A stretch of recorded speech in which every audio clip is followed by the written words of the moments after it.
Good morning, afternoon, evening, ladies and gentlemen. I'm George Moss again here at allpointstv.com.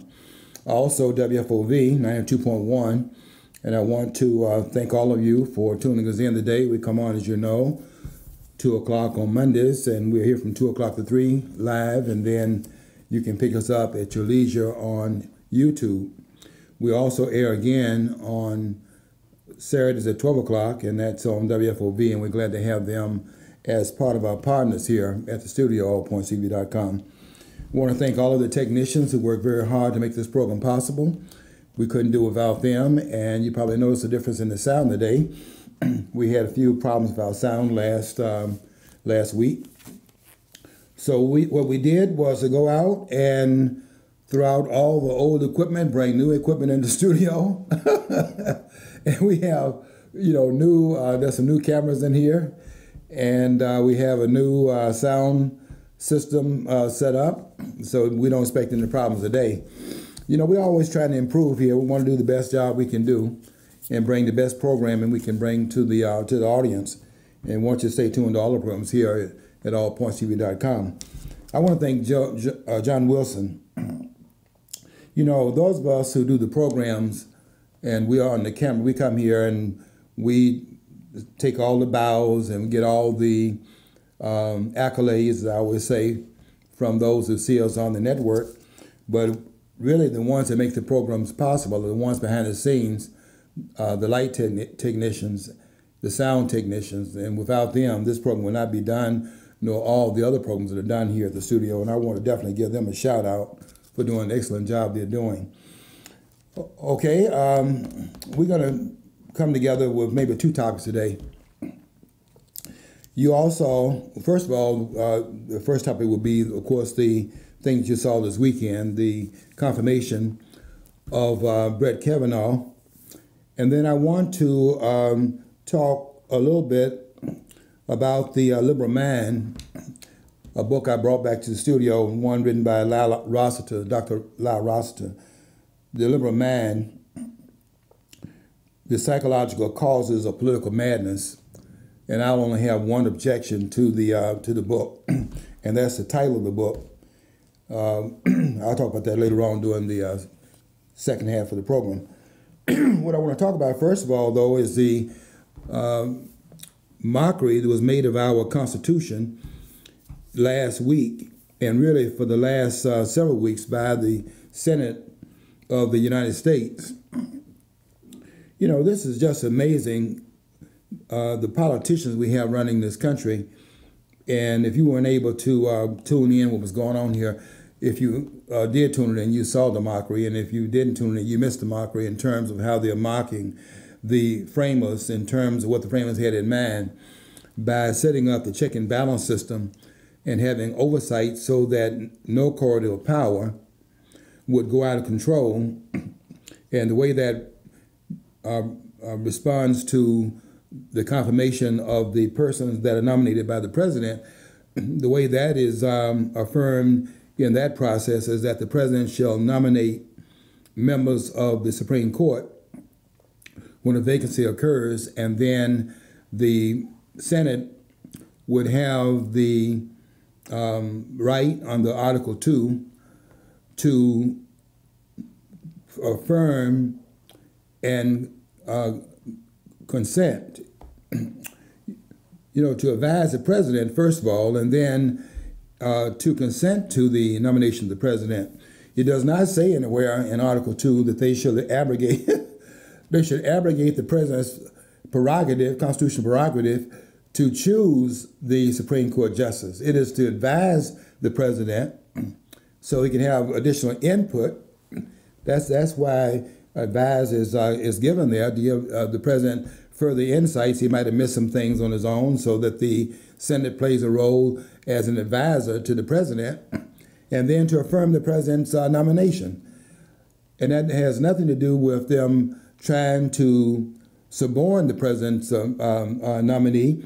The president has a right to decide based upon the election, speaking on behalf of all the people. And don't forget now, the president is the only office holder, federal office holder, that is elected by the entire electorate. Nowhere else does that take place. So the president is uniquely situated in the constitutional arrangement of this country to make the decision, but through the advice and the consent of the Senate. So what you saw these last several weeks, particularly the last 2 weeks, is that you saw the Senate, I think both parties, quite frankly, that were abdicating their responsibilities under the Constitution. I don't see how we give either one of the two parties any credit. Everybody's talking about how the Democrats were doing what they did, and they were doing what you're saying that they did. There's no feather to be put in their cap. But also look at the Republican Party. They don't have anything to brag about either, because we had 6 different confirmations of this man's integrity by the FBI, and for them not to go forward with the nomination after the president has made his verdict, and to have the Republican Party as a majority party in the Senate, 11 members on the Senate Judiciary Committee that are Republican and 10 that are Democrats, and you still can't go forward and call for the vote because some of the persons in the Republican Party who have never supported this president were balking and trying to find some excuses to vote his nominee down without any reason to do so. They wanted to have an additional investigation. Now, you've had the FBI to investigate this thing 6 different times, but they had to have a 7th time to actually bring about the verdict where they would vote in the affirmative, and they still didn't get all the Republicans to vote in the affirmative. You know that's really weird, though, about the Republicans and Democrats? I've had Democrats tell me they didn't like if something was going on a national level, but it was on the sly. They would not ever speak out, even on a local level, how they didn't oppose something that their party was doing. The Democrats have ability to get people convinced. They're more like a gang. Basically, you can't have this, opposing opinions of dissent. You can't have dissent in the Democratic Party. I mean, Dale Kildee was like really, he was anti-abortion. Okay, that's the only thing I could say that some people would like about him who are on the right. But they downplayed all that. But other things, basically, he had to step up, even if he has allegedly held his nose to it. The Democrats are more of team players because they are not a party of individualistic. You can't even bring opposition or even voice concerns about things as a Democrat. You can't. The Republicans, they never, like you said, they never backed this president. For good or bad, let's face it, he won. They should be ecstatic that somebody who even wants to carry their banner into battle would actually be able to carry it that far. Mm-hmm. They don't. Because they're part of this, and even Kavanaugh, to my opinion, Kavanaugh, he's part of the swamp. Okay, his family's politically connected. They've always been part of that. So I'm not all that celebratory. I'm glad he's in there compared to maybe other people we could have got on there, but he is also part of the swamp. But see, he is part of the swamp too, in my opinion. All of them come up through the ranks. You know, he was on the circuit court. Excuse me, the circuit court of appeals in Washington, which is really just one level lower than the Supreme Court, and it's really a springboard to the Supreme Court. You notice a lot of them are elevated to this court and then another court. They go through. Some of them go through the circuit court. He was, in fact, the one of the understudies, one of the person was mentored by Anthony Kennedy, who was the one that helped to swear him in at the swearing in ceremony they had this past weekend, and of course they're going to have the White House ceremony tonight at 7:00, where there'll be another ceremonial swearing in initiated by the president, since he's the one that made the nomination, so he's involved in the ceremonial aspect of it. He's already been affirmed to take his seat on the Supreme Court. But, you know, it's like they go through a process and make sure, I think it's like a ferreting out process where they go through different corridors of power. And it's kind of like a test to see if they can be trusted at the next level and then up to the ultimate level, the Supreme Court. But you're right, nobody goes through that process without having to prove themselves to the paymasters, and the paymasters are those who make up the deep state. And that's really all of the apparatus that we have, that you have the stepping stones that are both in front of the camera and behind the scenes, that are wielding power in this country. Some call it the invisible government, but really it is not as invisible as we think it is. We just aren't paying attention to how the system itself operates. We have, but I was glad, like you're saying, John, I was glad that Brett Kavanaugh was confirmed, because we can't have mob rule. And if that verdict had been turned aside and Brett Kavanaugh had not been confirmed, then we would have had mob rule, where the mob just can mobilize. What was it, like 200 people out there in the street? You can mobilize a mob, and then the mob can scream a candidate down, and then the process breaks down because the people's voice can't be heard, because the mob's voice is louder, and the people's verdict is in fact suborned by the mob, and we have mob rule. I'm glad that it was confirmed on that basis, but I do not disagree with the fact that it's really just a club up there in Washington, and they just simply want to make sure that those that get in corridors of power in this country are stakeholders. And that is a problem also, but we have to think about some other issues as well underneath that, and that is which party, which group is more out of control, and which one is less doing the bidding of the American people, although both parties are problematical in this country. And I've said that a number of times, that it's too bad that both parties cannot both lose, but that's not going to happen. Some's got to win and some got to lose.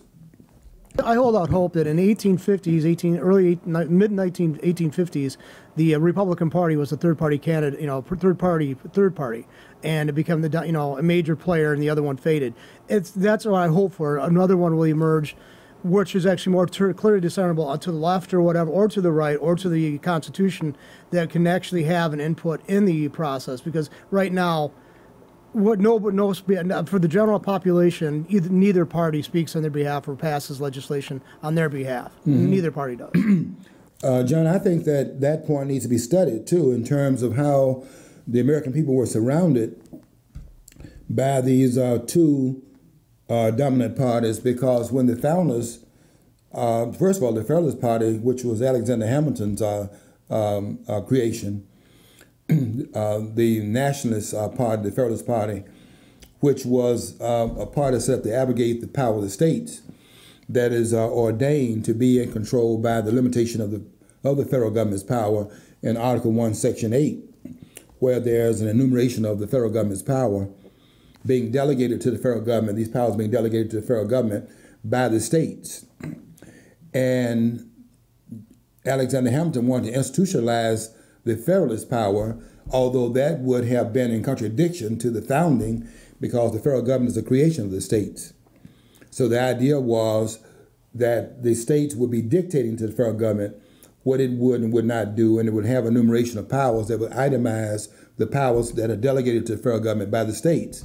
And those federal government powers would be, in fact, enumerated. Enumerated means you itemize, and these are the powers that it has. So therefore, those powers that are not abrogated, those powers that are not, in fact, delegated or enumerated, or therefore abrogated to the federal government, and therefore they are left to the states to therefore carry out those particulars that are not, in fact, expressly given to the federal government. As you know, Alexander Hamilton was the one that came up with implied powers.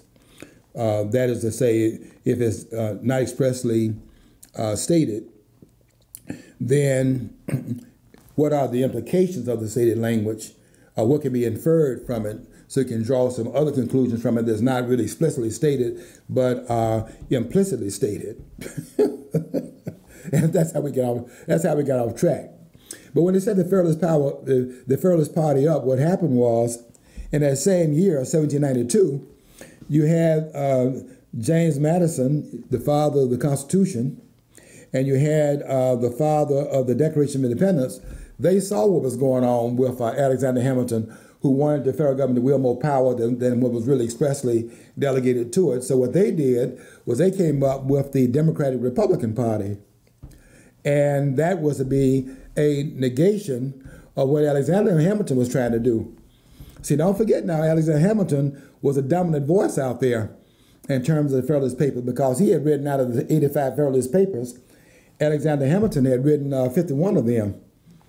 And so he was taking a fortuitous frontal role in the creation of the Constitution and then defining what it meant by writing the Federalist Papers, which was a way of explaining to the American people what the thinking was in that room when they had those delegates from the states, from the colonists in that room for what was it, like 8 days, less than 3 months. They're gone there June 25th, and they ended their work September the 17th, 1787. So about 8 days less than 3 months. They were in that room there with the doors closed, and they were meeting in secret as they wrote this document up. But after the document has been drawn up in 1787, they had to then go out and sell the document to the American people in the 13 colonies. And so they had to write they wrote these Federalist Papers to explain the thinking that had gone on in that room. But when Hamilton, who was a major player in the writing of the Federalist Papers, he wanted to explain what went on in that room in a way in which it gave the federal government more power than really was intended by the framers. And he began to try to explain that there were stated powers in the Constitution and there were implied powers in the Constitution, so as to expand the role of the federal the implied powers. I bet you the rest of the founders are saying, Alex, you have some explaining to do. I mean, serious, they really did. I mean, it's like, because he was my least favorite of the founders. Yeah. Because he had this kind of, I see that he saw some issues and he thought he was going to offset them by having a more powerful federal government. He wanted to see that. And, as a person who believes in limited government, he's actually the blueprint maker for a takeover. He really is. In my opinion. Yeah, he was, John. Alexander Hamilton is pretty much the epitome of those persons that have fought against power that is oppressive. And the dilemma, the paradox in it is that when you're fighting against an oppressive force, there are two expressions of it in terms of how it can turn out in the end. One expression of it is that you are trying to get the power to back off so as to redeem the power brokers and therefore extract your own liberties from the power brokers. And that is, of course, you prefer to have them fighting in the name of redeeming the power.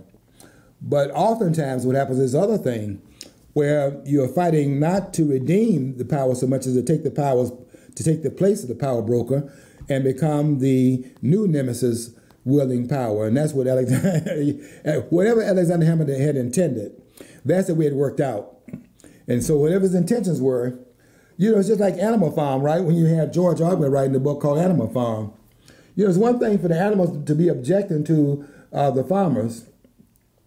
And it's another thing that when they got into power and had the farmers run off, and now the workers, that is to say the proletariat was the idea, was now they're taking over. What do they do when they're wielding power? And you see how they began to make all these addendums to what they were going to do when they got in power. They would not go sleep in beds because the farmers slept in beds. Then it became something else. They made an addendum to that, and then they were not going to do these things. They did those things. So you act one way when you're out of power, you act a different way when you're in power, because you can forget now what you were fighting for. Or maybe you refuse to remember what you were fighting for. And all the idealism of that quest for change has gotten lost. I think Alexander Hamilton was a mimic of that, because Hamilton was a fighter in the Revolutionary Army, and writing he was a salesman, the major salesman for the ratification of the Constitution, because they had overthrown the Articles of Confederation at the convention. But look what happened in the aftermath of that. And look at how Hamilton wanted to, in fact, duplicate a lot of the things they objected to when the power was being wielded by King George III. And that's why I always contend, I will, until I'm proven wrong, and I don't think anybody out there can do that, and certainly none of these persons that are at these liberal universities, and that includes Harvard, I don't see anything out there to be scared of to prove me wrong. That's why George Washington stands out, because we had King George III there in Alexander Hamilton. And if we had had King George III in George Washington, this experiment would never have gotten off the ground. And that's why it is true, and nobody's going to prove otherwise, although you can contend anything you want to. That's why on Mount Rushmore, which was was an idea that was born in 1925. They started on the project in 1927 and finished it in around 1941. That's why when they did Mount Rushmore, they put 4 people up there on that wall eventually, on that mountain, but only one person belongs up there, and that's the great George Washington, who got this experiment off the ground. Because if he had gotten it wrong, if he had vowed to be a King George III, this experiment, which then copied all over the world, Ruth Bader Ginsburg, George Washington set the example, not just for the United States. George Washington set an example for the entire world. And that's what makes him great. And nobody else up there on Mount Rushmore, and I'm talking about the one next to him, Thomas Jefferson, who was great because of the Declaration of Independence. Jefferson was not a great president. He was a violator of some of the canons of the Constitution, such as the adoption of the Louisiana Purchase and things of that sort that went around the Constitution. And that 900,000 square miles of land that was added and 9 states carved out of that was unconstitutionally constricted from the Constitution being restrained, because that should never have happened by him doing that without going through the processes set out in the Constitution. So you can take him down as far as president. You can put him up, if you were putting up their great founders and that, you would mention Thomas Jefferson, but that's not why he's up there. He's up there with the rest of them that are up there because we're president. And they got him up there. Next to him, they got Theodore Roosevelt. They became president in 1901. Then they had on the other side this guy who I consider to be a monster. I know you're not gonna like me saying that, but I'm reading the documents and not reading the textbooks where they sanitize this man's image, and that's Abraham Lincoln, the 16th president, who was an absolute monster. And you can go read all the books you want to, but don't fail to read De Lorenzo's book. 2 books by De Lorenzo. One called The Real Lincoln, and also Lincoln Unmasked, which is his other book. And there are a lot of other books out there. You could, I would say, even read Lerone Bennett's book, Forced into Glory. The subtitle of it is Abraham Lincoln's White Dream. And if you think this man was some great emancipator, you need to go and read the documents for yourself. And I read the documents, and I'll say this: Abraham Lincoln was a monster, and having killed the equivalent, having caused the death of the equivalent of 5 million people. That's a Holocaust. And the numbers on the battlefield were perhaps around 600,000. And then the civilian population, because in this war, this is the first war, in case you didn't know this, this is the first war in which there was total war that was fought. Because they thought this war was going to be over in no time, but it wasn't over in no time. Because what happened in this war is that the militia stood up, because there was no army in the South.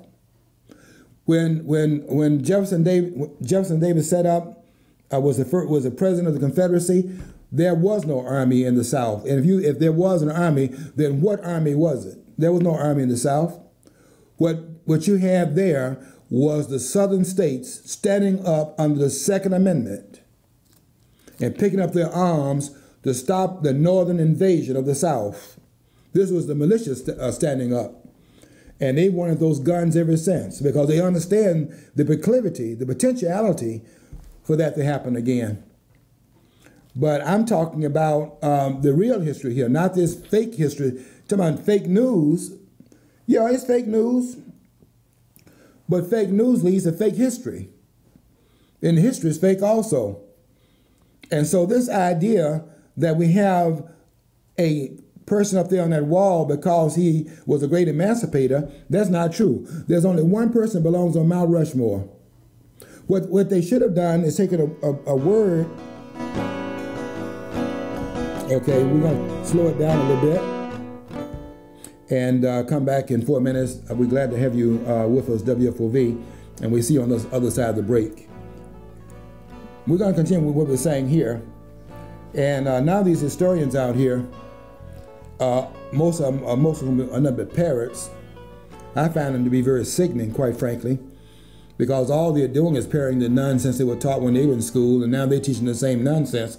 And some of them even know better, but then tenures, you have to have tenure, and you have the same voice inside these departments. I mean, there's no diversity inside these in these history departments. Oh, they have one voice. Political science departments. I mean, 95% of them I've ever ran into, the teachers of that are all leftist. So I mean, they are leftist. I mean, I was taking a social work. I was working on social work masters, not social work masters, social sciences masters at U of M. And the people I'm running into, I taught the core classes are all socialist and communist. I mean, and the thing is, they always like to do the postmortems on our system as if it's already a dead system, but they won't admit to the failure and the death of the system they want to adopt. They talk about like a religious zealotry. These people refuse to believe that their God died and failed miserably. They refuse to acknowledge that. They keep on wanting to rehabilitate it, resurrect it. And it's like almost like it's laughable, but they're infecting the minds of these current generations. That's a scary part of it. They're not being educational. They're not being rational. They're not being objective. The objectivity on the left is an impossibility. Yes, I'm going to get to this book eventually before we finish this discussion today by Lyle Rossiter, Lyle. Rossiter spelled Rossiter. Lyle Rossiter has a book out called The Liberal Mind, and I'll critique one aspect of it that I disagree with, but his findings are impeccable, and you saw it played out this past last couple of weeks, and out throughout this judiciary process, where you saw insanity reigning supreme on the Senate Judiciary Committee. I wouldn't trust any. Would you trust any of these people?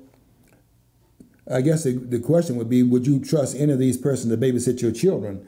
They're trying to act as if they are that they can sit in judgment of a person whom they have to go back to the person's childhood to find anything wrong with his nomination. You can go and find some things wrong with their being in the halls of power last week. And they're going back to when this man was 16 years old and having to go back to his yearbook. The man has been in the federal court system for 12 years, has an impeccable record, and they're going back to his teenage years when everybody was crazy. You go read, I mean, there's nobody that has a childhood where you come out impeccably, clean and so on and so forth, because you have to beat that two-ness down. We got two things inside of us. We got that devil voice inside of us. You've seen that little cartoon where they have the angel on one side, figuratively speaking, and they have the devil on the other side, and both these voices inside of us talking to each one of our ears and trying to influence us. And I know that from my own exorcism that went on in my household. My mother was telling me all the time, "I'm gonna beat the devil out of you," and she did. But that's the kind of thing that childhood is about, though, and all of us go through that. I mean, if we could be as smart in our childhood as we are in our adulthood, wouldn't we be something? If we went back right now, what we know, and go through from first grade all the way through high school, wouldn't we be something in those classrooms? No class will get us down. We carry back all this information. But that's never going to happen. And we're glad to have WFOV back with us. We're not very far away from where we were when you left, so you didn't miss out on too much. See, I can go back. See, I can look at my time when I was 25 to where I am now, and I regret some of the decisions I made at 25. But I think I seen this TV show one time was talking about these, these people got killed in Like it was Tupac in the Tupac and Biggie Small. It's a TV movie based on that, or a mini series. And he goes, how was this one 24 and 25? Yeah, kids. I don't think 24 and 25-year-olds are kids. So even though I regret stuff I did when I was 24 and 25, I still have to own it. Okay, and that's the thing is, they keep on wanting broadening adolescence to a point of like when they put you in the grave, I guess they could say there ends your adolescence, I guess. But I mean, you're still culpable. You're still responsible for the stuff you've taken all the time, the whole package. But the left doesn't have a standard. They don't actually articulate a standard, so they don't have to come up to a standard. They don't have to meet a standard because it's really flexible. Or the word they use on everything is it's really fluid. So I mean that's what they could deny. I mean Bill Clinton was a serial rapist, okay, but it was okay because he allows women to have abortions. Okay, but it still doesn't take away from the fact that this guy's done some horrific deeds to other women. Mm-hmm. But they're okay with that because he's okay with abortion. I mean that's just so bizarre to me. And that's about the summary of why they would condemn one person for their past, some things that are sorted in their past, and they have no forgiveness for another person based upon their position. This is Kavanaugh was vilified because he is not a abortion oriented judge, that he's a pro-life judge, and that makes him a pariah with those on the left who think that they have a constitutional right to abort children.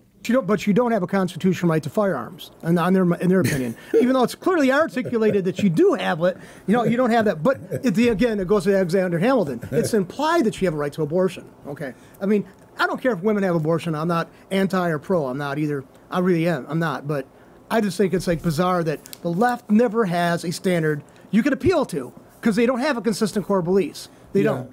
Let me read something to the audience, and I'm going to get back to the two parties in a minute. I have not forgotten where I am, but I want to read something to you. These we're going to one of the other founding documents of the country. I can quote it, but let me read it to you. I want you to see me read it, so you won't think I'm making this up. This is from the Declaration of Independence. And I'm going to read from the second paragraph of this document drawn up by Thomas Jefferson, July the 4th, 1776. It says, "We hold these truths to be self-evident, that all men are created equal, that they are endowed by their Creator with certain unalienable rights." Rights you're born with is what he's talking about. "That among these are life, liberty, and the pursuit of happiness. That to secure these rights, the rights to life, liberty, and the pursuit of happiness, that to secure these rights, governments are instituted among men." Now, do you see anything contradictory to this idea of the right to abortion? Thomas Jefferson said in the second paragraph of the Declaration of Independence that we hold these truths to be self-evident, that all men are created equal, that they are endowed by their Creator with certain unalienable rights, among which are life, liberty, and the pursuit of happiness, that to secure these rights, governments are instituted among men. So do you see any contradiction between that and what we see going on right now? In other words, government, according to what Jefferson wrote, and he made it very plain in the second paragraph of the Declaration of Independence, that to secure these rights to life, liberty, and pursuit of happiness, we set government up to secure those rights, not to take those rights away. And they got these silly people out here talking about the right to control your own body. You have the right to life, liberty, and the pursuit of happiness. You do not have the right to take life. Government is instituted to secure the unalienable rights. And the first one mentioned in the Declaration of Independence is a right to life. And government is set up is instituted to secure that right, not to abrogate that right. And therefore, the 1973 Roe v. Wade ruling is a contradiction of the founding documents of the country. And I don't care if you understand that or not. See, and that was never allowed to be debated. The way that it was done was a test case called, they now label it Roe v. Wade. It was a test case. They threw it in front of the court. The court, allowed it to happen. And they didn't allow any kind of dissension. They didn't allow any kind of public debate or weigh in on this. That was a bad law. It's bad law. It's just, although way around what they did there was shady as hell. Yes, in 1973 was another travesty against the founding ideals of this country. It was another attack upon the Constitution. As quiet as it's kept, we have been on a road to destroy what the founders put in place. And I see the attacks continuing. Even today I heard a very subtle, and it's not so subtle anymore because they're pretty much out in the open with it, but it's subtle if you don't pay attention to what all of it means. For example, they had today a report where Alexandria Ocasio-Cortez, you may remember she's the socialist, the Bernie Sanders socialist, that's running in the 14th district in New York, which has to be the craziest district in the country. They have a nut. No, don't say that now, because Berkeley's going to go try to be neck and neck, okay? Don't do that, okay? Yeah, I was going to say a contender for that prize will be the one that Maxine Waters is running in. They're both, there has to be something going on there in the water. But this woman came out today, or it was at least reported today, that she said that we need to abolish the Electoral College because the Electoral College is a holdover from the days of slavery in which it was put in there because of slavery in the United States. This woman has made a lot of, she's the same woman, by the way. This woman makes a lot of statements that are just, where does this come from? How can you be this ignorant? I know she is having a 29th birthday this week, so she doesn't have a lot of experience in back of her, but the things that have come out of her mouth raises a lot of red flags, and we haven't had the general election yet. Maybe we can stop off at the past. No pun intended about the red flags. But it's amazing the kind of comments this woman has been making. She said, for example, that the reason why there's such a low unemployment rate, that now it's 3.7%, they can't give Donald Trump any credit. He can't be doing a good job because he's not he's not one of these liberal cut out of the paper doll book models of what a politician ought to be, which is a person that advocates the Constitution. He's not that person, so he cannot be doing a good job. So then the reason why this is going on, and she said the reason why we have a lower unemployment rate is because people have two jobs. If you think about that for a minute, people are working two jobs. That's why the unemployment rate is low. If people have two jobs, that means that two people are doing more than one job. Would that lower the unemployment rate? It will increase the unemployment rate. Because if one person got two jobs, there's a job not available to the other person. So that would increase the unemployment rate. So that doesn't make any sense on that level. But then she says that the Electoral College is a holdover from days of slavery. Therefore, we need to abandon the Electoral College because it was set up as a way of counting and abrogating the role of slavery. It was, in fact, abrogating liberty in the country by having slavery, and therefore we need to get rid of it because it's part of this country's slave past. This is ignorance on the face of it.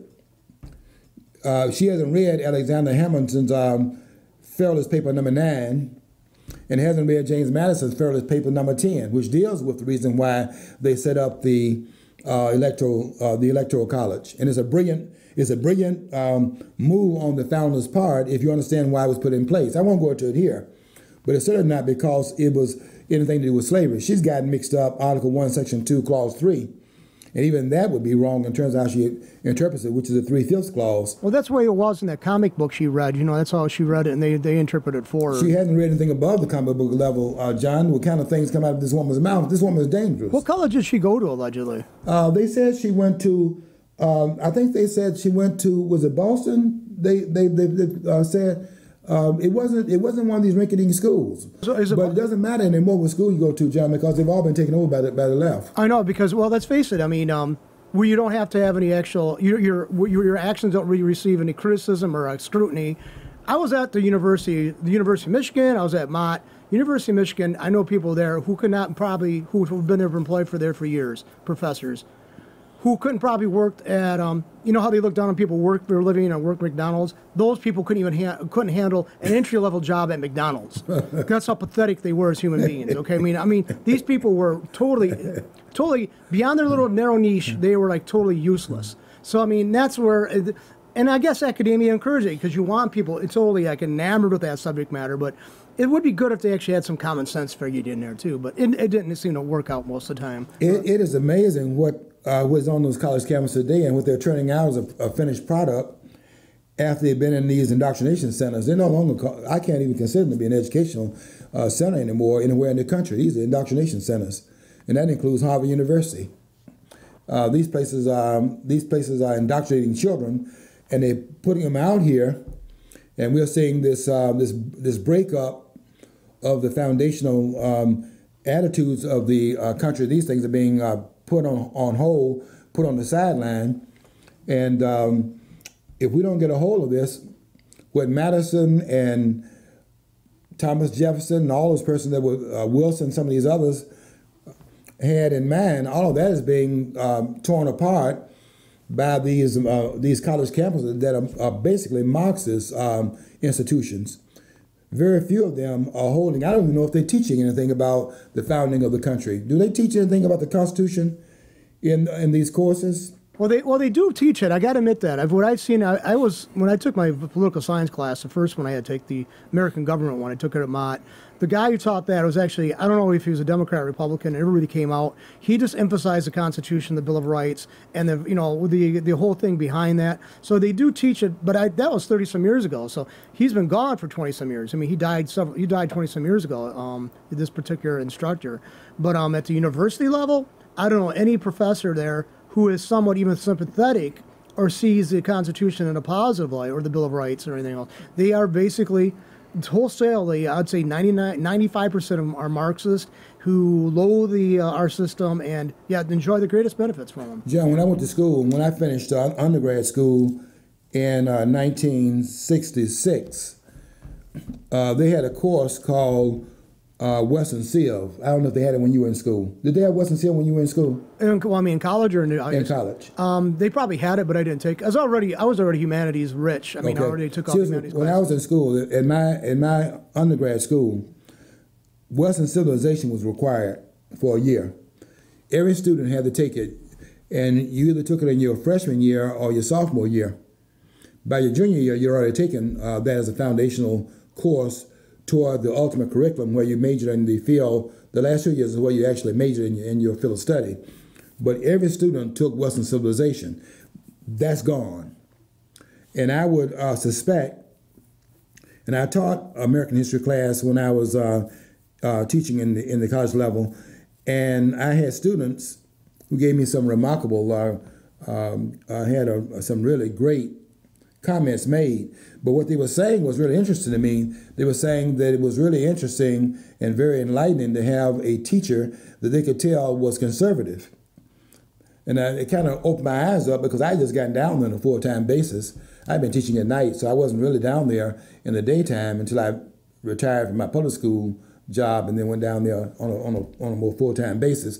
But it surprised me to hear them say that, because what they were really saying was that was the first class they had, where there was another tone in the classroom. Every other class they'd had was one in which they were coming out of this Karl Marx school.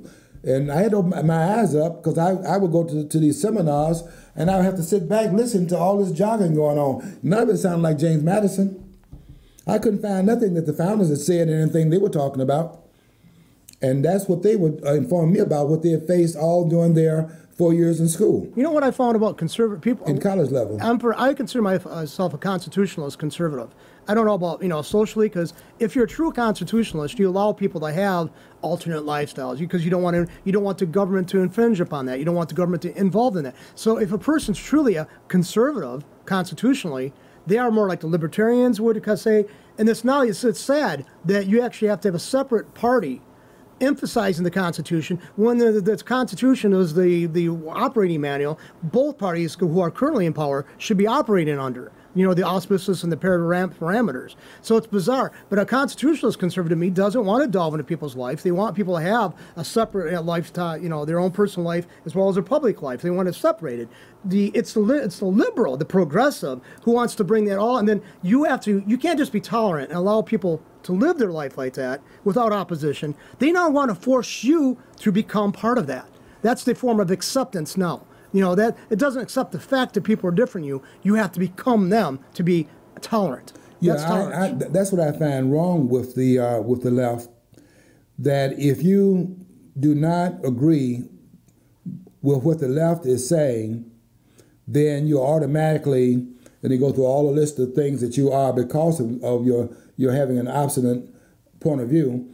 You are racist, you are an Uncle Tom, you are fascist, you are totalitarian, authoritarian, you have all these different things, and you have all these phobias because of your disagreement. It never dawns on the liberal man that maybe the liberal man is wrong.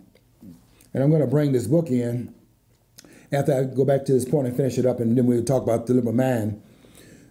I was talking about, and I don't want to lose sight of this because it's very important, I was talking about the answer to Alexander Hamilton setting up the Federalist Party. And that was the answer given by Thomas Jefferson and James Madison. Madison, as I said earlier, the founder, you could say the founder of the Constitution, they say the father, right? The father of the Constitution, and the framer of the independence movement. They say we're fighting for independence for these reasons, and there are 27 reasons given for that in the Declaration of Independence. So Madison, the father of the Constitution, and Thomas Jefferson, the writer of the Declaration of Independence, they came together to try to stop Hamilton. And they set up the Democratic Republican Party. Now, I've been saying this for a while on this network, and I was glad to hear last week where the president took up this cudgel, and he also made a comment similar to what I had been saying on the air. Not that he took it from me, but the president came with the same conclusion, looking at what was going on. And he said, I'm not going to say the Democratic Party. He said that what I'm going to say is the Democrat Party. If it's a Democratic Party, you have to say then that there are Democrats in that party. So he said it's not a Democratic Party, it's a Democrat Party. That is a people that are in there that are affiliated with the party that calls itself the Democratic Party. But in terms of it being a Democratic Party, where does that exist? If it's a Democratic Party, they have to be a party of Democrats. And did you see any of that this past week?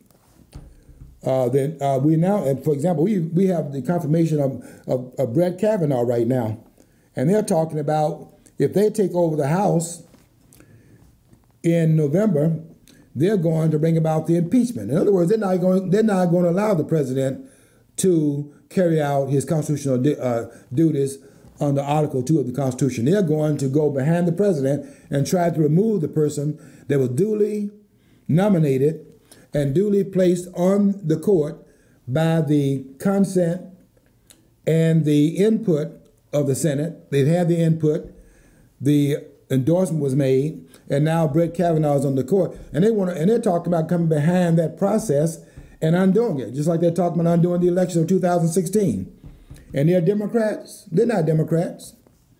And I was glad to see Donald Trump make that statement out there in public to make a distinction between that. And I'll tell you another thing, because I don't want you to think I'm taking the side of either one of these parties. Both of them are corrupt. You demean yourself by thinking that what I'm saying here is supporting one party against the other. Both parties are criminal institutions. It's too bad they can't both lose. Neither one of them came out of this hearing with a halo around their head. Both of them showed their corruption. I don't think Susan Collins should be taking any bows out here. She demanded another investigation before she went forward with a vote. Sheer cowardice on her part. They had enough information already to go forward with that vote. But looking at Maine and the voters there and how close her state is aligned on both sides of the political divide, about half the constituents are Democrats, half of them are Republicans. In fact, in the four electoral votes that were given in Maine, 3 of them went to Hillary Clinton. 1 of them went to Donald Trump. He didn't win the state, but it was so close. He got, they split the electoral votes in Maine. So Hillary Clinton got 3 of those electoral votes, and 1 of them went to Donald Trump. So it's almost like an even split in that state. So what Susan Collins was doing was, before she would say yes to the nominee that had been put there before the Judiciary Committee by the president, she had to have another investigation. Now, what did they find? What they already found, but it gave her the cover to go back to look like she was more methodical in terms of wanting to make sure that her vote was not a partisan vote. Her vote was the most partisan vote of all. So was Joe Manchin, the senator from West Virginia. He was another one wanted to have another investigation of what had been investigated before. They had already investigated the same persons. You think that those guys who had sworn under oath to tell the truth were going to change their opinion? There was nobody else to investigate other than the ones they'd already talked to. And so they did it a 7th time. All that was show business politics. I don't respect any of them. The only one that was halfway decent was Lindsey Graham, the senator from South Carolina. And I was glad to hear him say, not that anything that he does can be trusted. These politicians cannot be trusted. You're wasting your time waiting for politicians to do the right thing by the American people. They're all parasites. They don't produce anything. Politicians are parasitic influences in every society that they're in, all over the globe. They're not different. And I can tell you some horror stories of some of the ones I run into in other parts of the world. And I've confronted some of them there, like the ones in South Africa, for example, where I got into a shouting match with them. They don't intimidate me, and they don't impress me anywhere. They're all the same. It's amazing people think that they're different here. They're not different here. Lubbock Van Mises made a point, and he said the reason why the wealth of this country has been produced and why we're the wealthiest nation on the earth is because it is in this country alone, through laissez-faire economics, where the politicians got involved in the economy last. If they had done what they did in other parts of the world, where when the power fell out of the hands, first of all, of the ones that were ruling it, into the hands of others, it fell into the hands of other politicians. That's why they weren't able to get off the ground in the economy. And I'm going to have to give a talk. We have to talk about that one day in terms of what's happened around the world, through which we have, in fact, helped the world become a socialist world. We helped bring that about. But in this country, when we had the fight against King George III and we won that war in 1783 and signed the Treaty of Paris in that year, and in that war, we had, and Ayn Rand is right in saying this, we had the idea of laissez-faire economics, meaning capitalism, implied in the Constitution. And Rand is right in saying that the only problem that we had in the framers, the primary mistake they made, quite frankly, is that they did not make what was implicit in the Constitution explicit. Capitalism is implied in the Constitution. They like brevity, but see, the thing is, if they were explicitly, Brevity is right. they wanted to get right our Constitution with as few words as possible. That's right. That's exactly what and they they did. should, as prescient as they were about politicians, they should realize they should have said this is an itemized list of what you cannot do to the people. But they didn't do it. Yeah, right, John. The reason why capitalism is implied in the Constitution is because of the enumeration of powers.